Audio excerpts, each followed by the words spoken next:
The main question you should be asking yourself is like, is there any scenario where the average number of tokens that the average person in the US uses per day goes down from here? And in my mind, the answer to that question is like a big fat LOL no, right? That is an up only number in my mind. And more tokens means we need to produce more of the things that power the tokens, right? So there are some companies that I think are obvious winners in this, right? And if you are not kind of just in front of a screen all day and you think like, what do I need to buy? Like you could just focus on the obvious picks and shovels, right? So something like NVIDIA or like Taiwan Semi, like I just do not see a world where these things go down. It's just inconceivable to me at the moment because I again, like having used this stuff,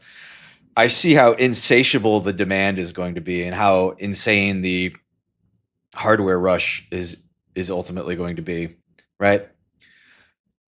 But the other two things under the hood that I think are even more interesting now than the hardware are the main input costs to this whole utopian or dystopian boom. And that is energy, right? We are living in a world where the most prime thing that you could invest in is energy. All things related to energy. And this is something that the vast majority of people listening to this have probably not focused on for their entire investing career, right? The zeitgeist has always been around the Mag 7, the big tech, all this stuff. Not a lot of people were talking about investing in uranium or power infrastructure. Like there's so many interesting ways to kind of like dive into this trade, but like AI is ultimately converting energy into this sort of, I don't know what you want to call it, but like agentic output, right? We're sort of like surpassing and replacing human intelligence, but there's a path to that. There's energy in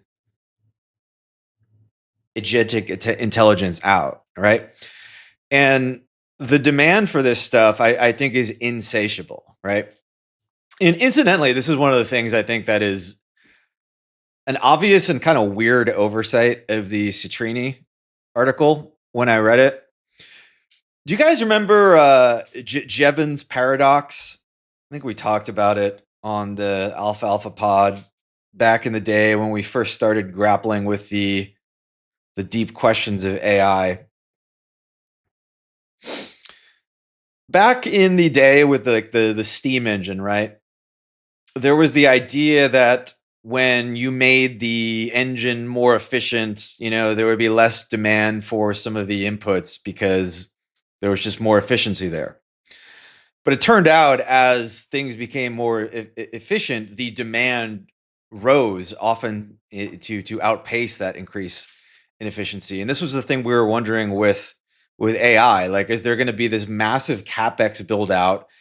And then it's going to look like fiber, right? Where we overbuilt all of the fiber infrastructure in the internet boom. And then it turned out we overbuilt and we didn't need it. And then there was a huge kind of reckoning for that inefficient capital build out, right? And the equivalent to that today would be like we do all this investing in data centers, we build all these GPUs out, the whole 9 yards, and then we overbuild and we don't use them. And the idea that we're going to do that is like laughable to me, because until we've solved every problem in the universe and we've made energy infinite and there is literally no more scarcity on Earth because we've just reached the end of capitalism. It's always an interesting thing to think about. Like, where are we going towards? Like, what is the end of capitalism? Like, what are we doing every day when we're inventing stuff, producing stuff, making new stuff? Like, what are we moving towards? Like, is there a place where we're like, all right, that's it. We produced all the things. There's nothing else to do here.